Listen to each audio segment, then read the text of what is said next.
Shalom saudara, haleluya. Selamat bertemu kembali dalam siri pembelajaran surat Roma. Kiranya kasih karunia dan damai sejahtera melimpahi Anda oleh pengenalan akan Allah dan akan Yesus Tuhan kita. Haleluya.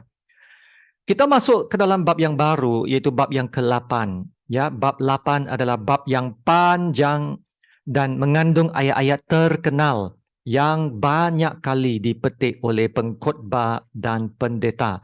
Ya, contohnya ayat yang pertama ini, demikianlah sekarang tidak ada penghukuman bagi mereka yang ada di dalam Kristus Yesus. Ayat 31, jika Allah di pihak kita, siapa dapat melawan kita? Ayat 37, kita lebih dari pemenang. Ayat 39, tidak ada sesiapa yang dapat memisahkan kita dari kasih Allah yang ada dalam Kristus. Kami harap kita semua akan dapat mengenal lebih banyak lagi ya ayat-ayat dalam bab 8 yang sungguh luar biasa ini. Dan bab 8 ini adalah satu bab yang banyak memberi jaminan dan keyakinan tentang keselamatan. Ya, kalau kita kurang yakin dengan keselamatan kita, maka bacalah bab 8 ini. Ya, boleh dikatakan bahwa bab 8 adalah kesimpulan dari semua bab-bab yang sebelumnya dari bab 1 hingga ke 7. Nah, hari ini kita akan lihat hanya 4 ayat yang pertama. Mari kita baca ayat yang pertama. Demikianlah sekarang tidak ada penghukuman bagi mereka yang ada di dalam Kristus Yesus. Roh yang memberi hidup telah memerdekakan kamu dalam Kristus dari hukum dosa dan hukum maut.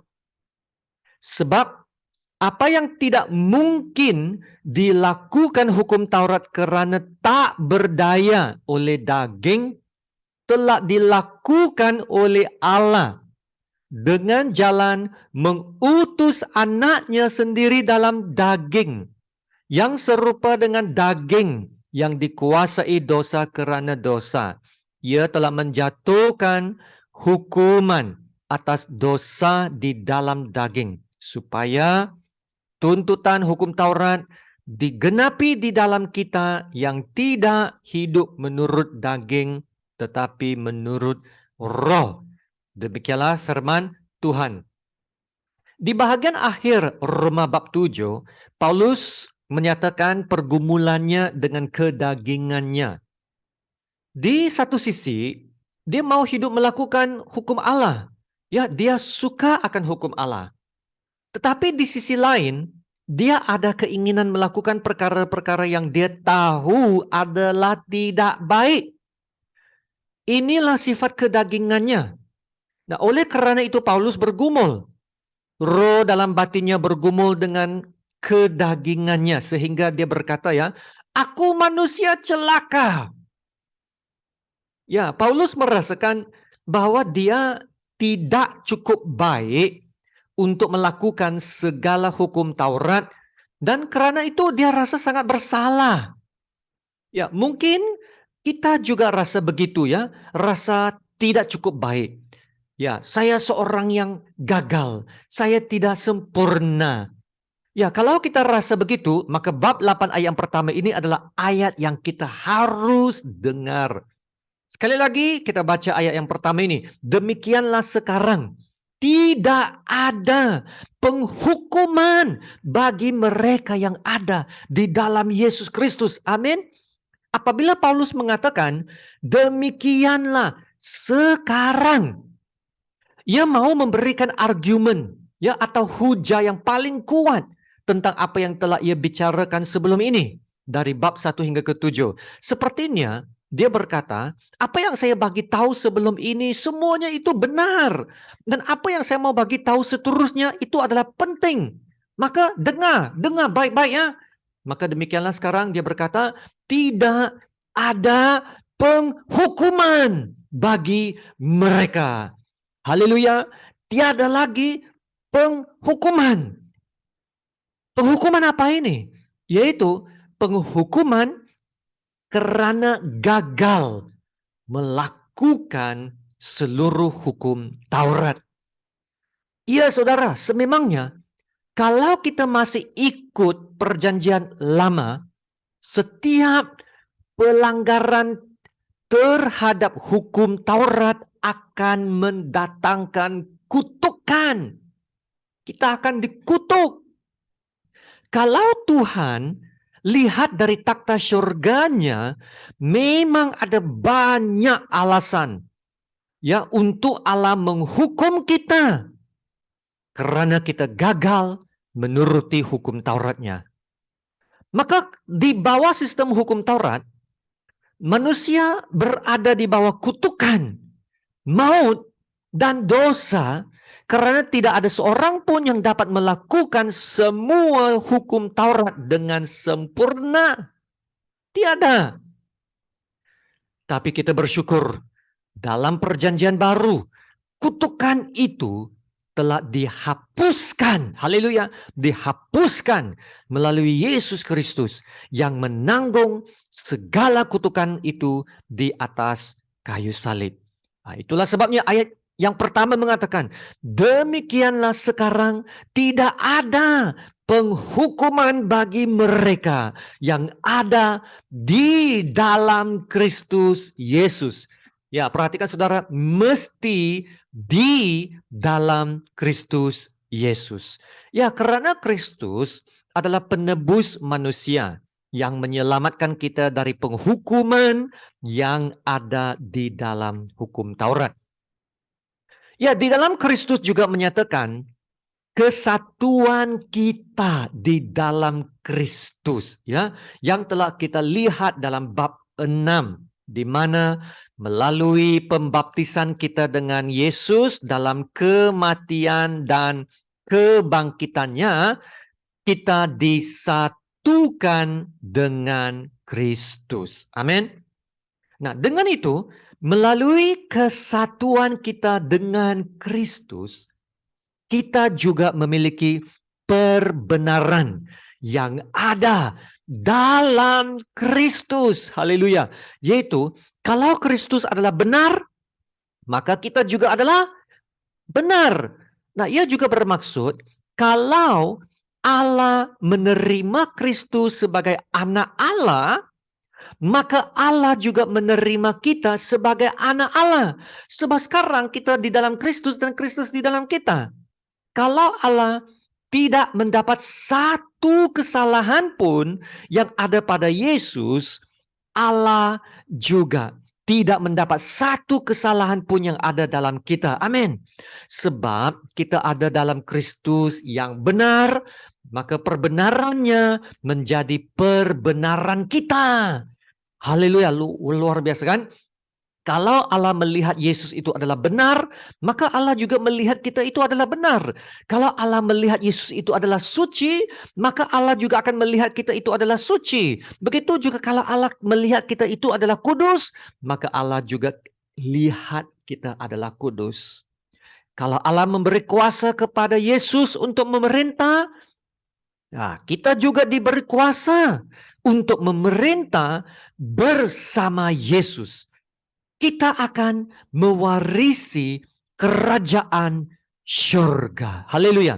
Maka inilah keistimewaannya kebenaran berada di dalam Kristus. Wow, luar biasa.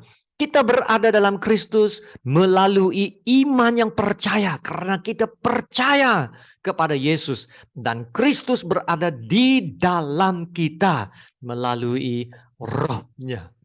Maka ayat 2 mengatakan, Roh yang memberi hidup telah memerdekakan kamu dalam Kristus dari hukum dosa dan hukum maut. Wow, luar biasa ayat ini. Roh yang memberi hidup. Ya, saudara, siapa yang memberi hidup? Roh Allah yang memberi hidup. Bukan hukum Taurat. Ya, bukan dengan melakukan hukum Taurat. Bukan agama. Hukum Taurat dan agama tak boleh memberikan kita hidup. Kalau kita hidup di bawah hukum Taurat, kita akan mati. Ya, seperti mana yang kita telah belajar dalam siri yang lepas, mati karena melanggar hukum Allah. Ya, maka hukum Allah, hukum Taurat itu memang sangat kuat, sangat berkuasa, karena ia dapat membawa maut dan menunjukkan semua orang itu berdosa. Ya, hukum maut dan hukum dosa sangat kuat dan berkuasa. Tapi saudara, Roh Allah lebih kuat dan berkuasa. Amin. Haleluya. Ayat 2 menunjukkan Roh Allah adalah lebih kuat dan lebih berkuasa karena ia dapat memerdekakan kita dari hukum dosa dan hukum maut. Di bawah Roh Allah, kita tidak perlu lagi takut kepada kuasa dosa dan kuasa maut. Kita telah dimerdekakan dari kuasa dosa dan kuasa maut. Nah, ini mengajar kita bahwa kita harus terus hidup di bawah bimbingan Roh Kudus, hidup di bawah kuasa Roh Kudus. Kita harus terus hidup di bawah kuasa Roh Kudus dan bukan dikuasai kedagingan kita. Ingat, terus hidup di bawah kuasa Roh Kudus, bukan di bawah kuasa kedagingan. Nah, inilah jawaban kepada pergumulan yang Paulus nyatakan dalam bab 7 sebelum ini, ya, yaitu pergumulan antara batin dan kedagingannya. Ya, saudara, untuk mengalahkan keinginan daging, kuncinya adalah hidup dalam roh. Dan Paulus akan membahaskan hal ini dengan lebih lanjut lagi selepas ini. Ya, Paulus akan tunjuk nanti bezanya hidup dalam roh dan hidup dalam daging. Nah, Paulus ingin mengatakan bahwa kalau kita terus hidup dalam daging, kita tak dapat memenuhi segala tuntutan-tuntutan hukum Taurat. Ya, secara manusiawi, kita memang tak berdaya. Ya, Tuhan juga tahu kita tak berdaya menggenapi tuntutan-tuntutan hukum Taurat. Kita tidak dapat diselamatkan ya melalui hukum Taurat. Ya, maka Tuhan telah menyediakan jalan keselamatan yang paling sempurna bagi manusia, yaitu dengan mengutus anaknya dalam rupa manusia, dalam rupa daging, untuk melakukan apa yang tidak dapat dilakukan manusia. Inilah ayat ketiganya. Sebab apa yang tidak mungkin dilakukan hukum Taurat karena tak berdaya oleh daging, telah dilakukan oleh Allah. Haleluya. Dengan jalan mengutus anaknya sendiri dalam daging, yang serupa dengan daging yang dikuasai dosa karena dosa. Ia telah menjatuhkan hukuman atas dosa di dalam daging. Ya, saudara, ayat ini mengatakan apa yang tidak mungkin dilakukan hukum Taurat. Yang tidak mungkin dilakukan hukum Taurat. Ya, saudara, hukum Taurat boleh melakukan banyak perkara. Banyak, ya. Hukum Taurat adalah sempurna. Sempurna dalam mengajar, membimbing, menunjukkan sifat-sifat Tuhan yang benar, yang kudus, yang suci. Hukum Taurat juga menunjukkan kesalahan kita, pelanggaran kita, dosa-dosa kita.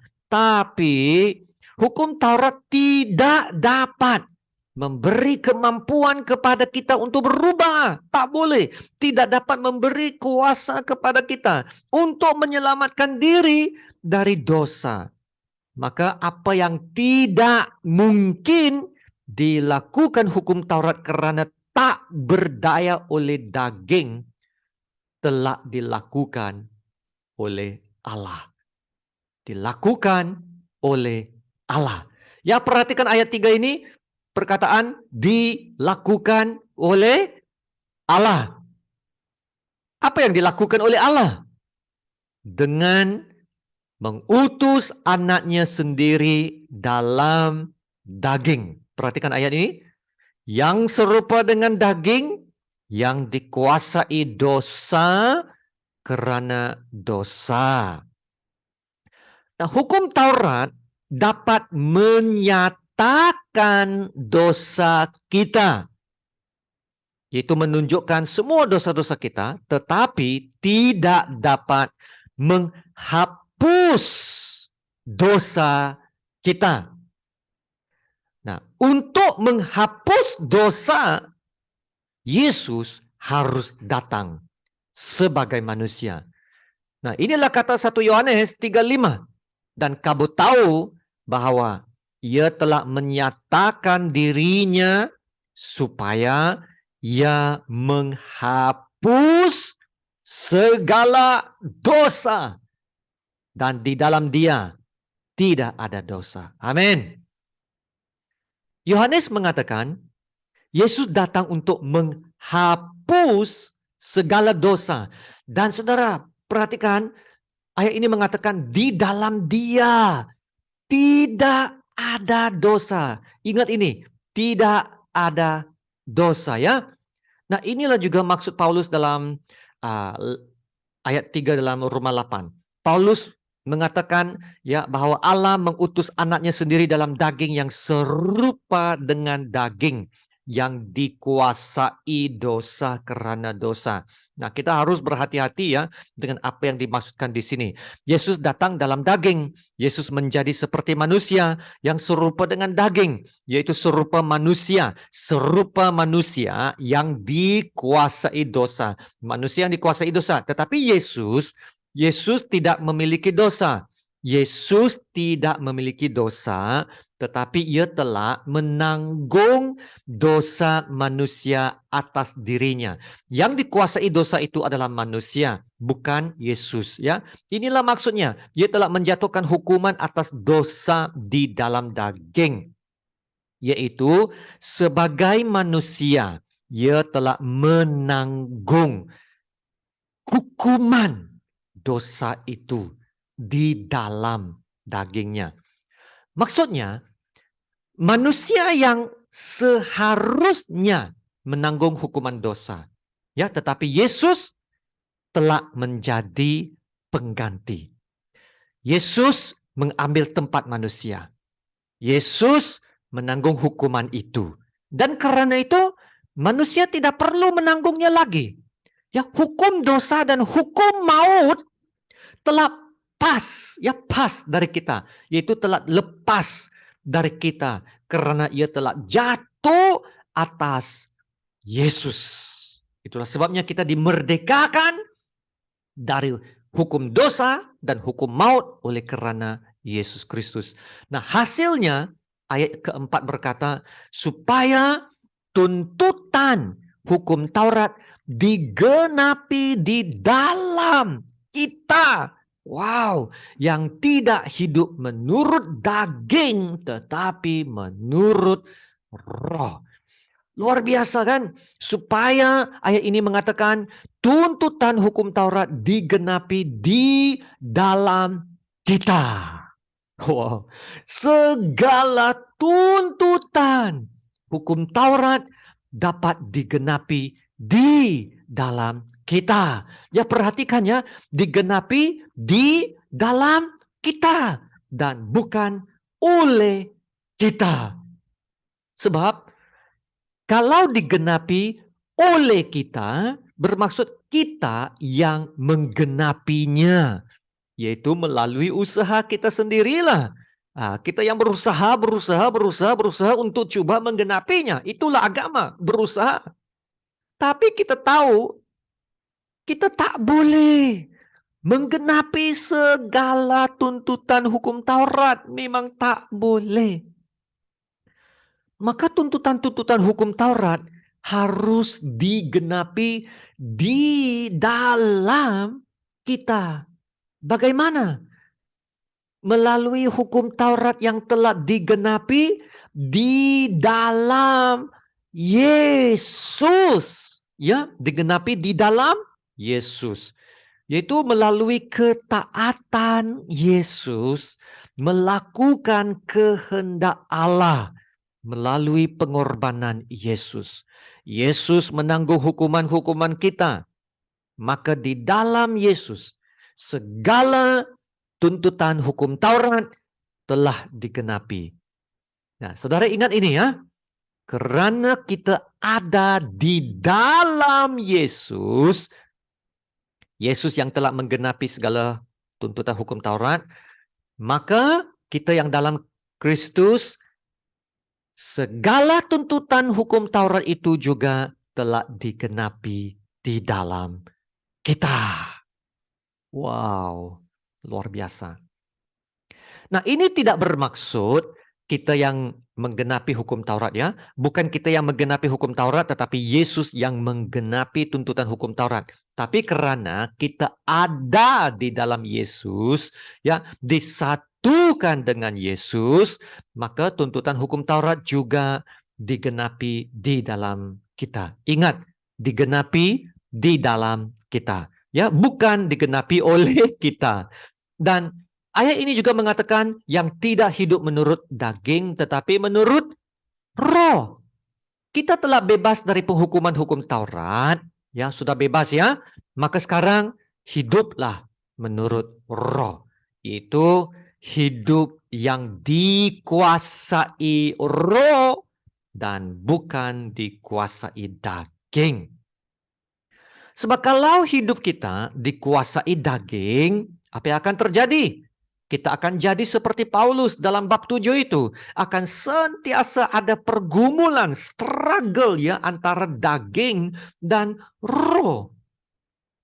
Nah, hidup di dalam roh adalah hidup yang disertai ketaatan. Hidup dalam roh ya, disertai dengan ketaatan. Ketaatannya, kalau hidup dalam roh, kita perlu juga melakukan kehendak Tuhan. Maka apa bezanya sekarang? Ya, hidup dalam daging, hidup dalam roh, kedua-duanya juga harus melakukan hukum Allah. Maka apa bezanya?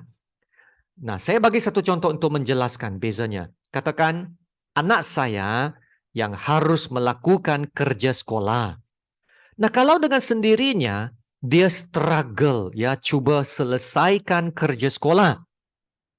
Ada kerja sekolah yang dia tak boleh buat ya, kalau tak boleh buat kerja sekolah, maka dia akan dihukum di sekolah oleh cikgu kan? Sebab tak buat kerja sekolah, maka akan dihukum. Nah, contohnya matematik. Memang anak saya itu lemah matematik dan banyak sekali buat kesilapan lah. Nah, kalau dia struggle dalam pelajaran matematik, dia itu lemah dan selalunya akan dipersalahkan, dihukum. Tapi dengan pertolongan saya membimbingnya melalui penjelasan saya, ya, dia boleh faham. Dia boleh faham konsep matematik dan dia boleh selesaikan soalan-soalan yang rumit bersama-sama dengan saya yang tolong dia. Nah, peranan saya itu adalah seperti Roh Kudus. Kalau anak datang kepada saya, semua kerja sekolahnya dapat dibuat dengan sempurna ya. Karena ada bimbingan dan ajaran saya. Maka dia boleh buat sempurna. Tapi dengan sendiri dia akan bergumul, struggle. Nah, begitu juga dengan kehidupan rohani kita. Kalau kita coba melayan Tuhan dan melakukan kehendak Tuhan dengan kekuatan dan kebijaksanaan kita sendiri, kita tidak dapat melakukannya dengan sempurna. Kita hanya berusaha. Tapi syukur Tuhan, kita ada Roh Allah yang dapat menolong kita. Roh Allah itu adalah penolong, penghibur, dan pengajar kita. Amin. Seperti Paulus berkata juga, segala perkara dapat kutanggung di dalam Dia yang memberi kekuatan kepadaku. Ya, Yesus memberi kekuatan melalui Roh-Nya yang sekarang diam dalam kita dan yang menyertai kita. Maka saudara, itulah bezanya melakukan hukum Allah melalui Roh dan melalui kedagingan kita sendiri. Dengan sendiri kita tidak dapat bertahan lama. Senang gagal. Tapi di bawah bimbingan Roh, penguasaan Roh, pekerjaan Roh, maka kita dapat melakukannya. Yang pentingnya bagian kita ialah penyerahan hidup untuk mengikut Tuhan sepenuhnya. Haleluya. Ya, terima kasih untuk firman Tuhan yang begitu luar biasa ini. Mari kita berdoa. Haleluya, terpujilah namamu ya Bapa. Bapa yang termulia. Haleluya, Bapa yang teragung. Kami menyembahmu ya Tuhan. Kami sangat bersyukur kepada firman-Mu yang telah mengajar kami kebenaran-kebenaran yang sungguh luar biasa. Kami sangat bersyukur karena kami tidak lagi diikat oleh hukum Taurat. Yang paling luar biasa ya Bapak, segala tuntutan-tuntutan hukum Taurat telah dapat digenapi di dalam kami melalui Yesus Kristus. Haleluya. Ya Bapak, kami sangat bersyukur karena Engkau telah selamatkan kami dari semua penghukuman di bawah hukum Taurat. Dan karena itu juga kami telah diselamatkan dari hukum maut dan hukum dosa. Haleluya. Kami sadar kami telah banyak berdosa dan kami tak berdaya untuk selamatkan diri. Bukan melalui perbuatan-perbuatan baik maupun melalui keagamaan atau ibadah kami. Ya Tuhan, sekarang kami telah diselamatkan. Kami mendapat pengampunan yang sepenuhnya. Kami percaya Yesus yang telah mengambil tempat kami, mati untuk membayar dan menghapuskan hutang dosa kami. Yesus bangkit dan hidup kembali, sekarang duduk di sebelah kanan Allah. Yesus telah memberikan kami hidup yang baru. Terima kasih Tuhan. Kami menyerahkan hidup kami kepada Engkau, ya Bapa. Pimpinlah kami untuk hidup dalam roh dan bukan dalam daging lagi. Agar hidup kami akan sentiasa memuliakan nama-Mu, ya Bapa. Terima kasih ya Bapa, segala puji, hormat, dan syukur kami naikkan kepadamu ya Bapa. Dalam nama Tuhan Yesus yang tertinggi kami berdoa dan ucap syukur. Amin. Haleluya. Terima kasih saudara, sungguh luar biasa hidup kita kan di dalam Yesus. Ya, ingatlah kesatuan kita di dalam Yesus. Kita bukan lagi milik kita sendiri, tetapi milik Tuhan Yesus yang telah menebus kita. Maka marilah kita muliakanlah Allah dengan hidup dan tubuh kita. Nah, itulah ibadahmu yang sejati. Haleluya. Mari kita sama-sama menerima berkat Tuhan. Tuhan memberkati engkau dan melindungi engkau. Tuhan menyinari engkau dengan wajah-Nya dan memberi engkau kasih karunia-Nya. Tuhan menghadapkan wajah-Nya kepadamu dan memberi engkau damai sejahtera. Amin.